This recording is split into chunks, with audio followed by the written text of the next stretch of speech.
Hi everyone, welcome back to my channel. Today I want to talk about something that affects millions of people, tinnitus, but more specifically the anxiety trap that many people fall into once they start noticing their tinnitus. If you ever heard a constant high-pitched sound in your ears that just won't go away, you know how exhausting and isolating it can feel. I have lived with tinnitus for years. For the longest time, I was stuck in what I now call the tinnitus trap, where the sound became louder the more I fear it. I will even play the sound here so you can have a sense of what I hear. Now imagine that 24/7, especially when you're trying to sleep. But something changed. I'm a certified audiologist and this is more than just a clinical story for me.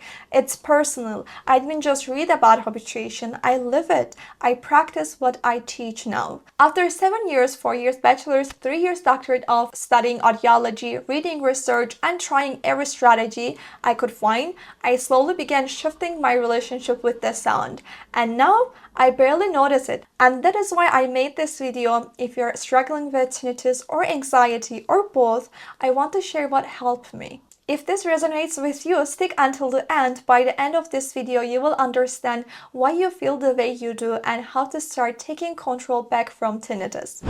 Let's start with the sound itself. Tinnitus can sound like ringing, buzzing, hissing. It's different for everyone. But here's something interesting. The sound itself is not always dangerous or damaging. In fact, many people have tinnitus and don't find it distressing at all. So why do some of us feel overwhelmed by this? It has to do with the brain. Think about the types of sounds we associate with danger. Fire alarms, ambulance sirens, car horns. These are often high-pitched constant sounds just like tinnitus. There's a part of the brain called the amygdala. It's our brain's alarm system. When it hears a sound that resembles an emergency, it sends a signal. Danger. Something is wrong, and then your body goes into fight or flight mode. That is why you might feel anxious, stressed, or even panicky when your tinnitus flares up. Your brain is reacting as if there is a threat, even if logically you know you're safe. This is where the cycle begins. You hear the tinnitus, the amygdala says, "Oh, this is a threat." So your body releases stress hormones like adrenaline and cortisol. Your heart rate goes up, your muscles tense, you become hyper aware. Then you start resisting the sound. You try to block it out, push it away, or distract yourself, and that's a natural response. But that resistance actually makes things worse. When we resist tinnitus, we are sending a message back to the brain. Yes, this sound is dangerous. Keep paying attention to it so your brain stays alert. Your anxiety increases and your tinnitus feels even louder. This is a tinnitus anxiety loop.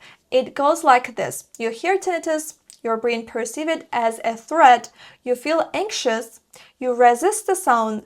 That resistance reinforces the idea that it's dangerous. You become even more anxious, and around we go. This is what we call the tinnitus and anxiety trap. Let me tell you a quick story, not about tinnitus, but about how the brain learns fear. But before we dive in, if you could please take a quick seconds to give this video a thumbs up. It really helps bring this video to a wider audience. And if you haven't yet already, go ahead and hit that subscribe button so you never miss out newly released videos. So I have a niece, she goes to primary school and she is terrified of bears. We were on a group camping trip and even though we were surrounded by hundreds of people, she was convinced we would be attacked. She refused to sleep in her tent, didn't drink water so she wouldn't have to use the bathroom. And every time she heard a rustling sound, she panicked. Now what was happening in her brain? Her amygdala was firing. Every sound equal bear. She would cry, run, cling to others, and when she survived each moment, her brain learned avoiding equal safety. So her brain became more anxious over time, more alert, more on edge. But then something changed. We went on a hike. She didn't want to go, but eventually joined us. We saw a bear from a safe distance. Nothing bad happened. And guess what? For the rest of the trip, her fear decreased. She laughed more. She stopped panicking at every noise. Why? Because she faced the fear. Her brain had the chance to re-evaluate the situation. Or maybe rustling in the bushes doesn't always mean bear. It's the same with tinnitus. When we stop running from the sound, when we stop resisting and start retraining our brain, the anxiety can begin to loosen its grip. One of the most powerful tools we have in tinnitus care is something called habituation. It's a process your brain uses to tune out irrelevant information. Think about the hum of your fridge or the sound of traffic outside your window. You don't notice them after a while because your brain learns they are not dangerous. But for habituation to work with tinnitus, the brain has to stop seeing it as a threat. That is why managing anxiety is such a crucial part of tinnitus therapy. We are not trying to eliminate the sound. We are trying to change your brain's reaction to it.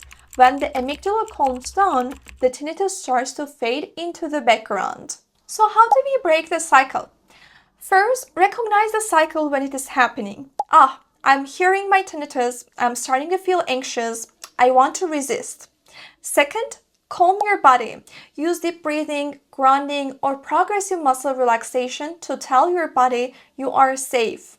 Reframe the sound. Instead of thinking this is awful, try this is just a sound my brain interpreting. It's not dangerous, it's not harmful, it's just a sound.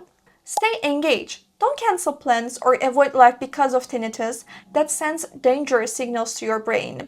Live your life, let your brain see that the sound doesn't have power over you. Seek support. Work with an audiologist who understands tinnitus retraining or join support communities to remind yourself you're not alone. I have a Facebook tinnitus support group. I will leave the link at the description if you want to join our community. If you are feeling stuck in the tinnitus anxiety loop, I want you to know this. It's not your fault. It's your brain doing what it was designed to do. But the amazing thing about the brain is it can change. It can learn a new response. It can find peace. So give yourself grace, stay curious, and remember you're not broken. You're just in a cycle that can be changed. If this video helped you understand tinnitus a little better, give it a thumbs up and subscribe for more content on tinnitus. I will see you in the next video.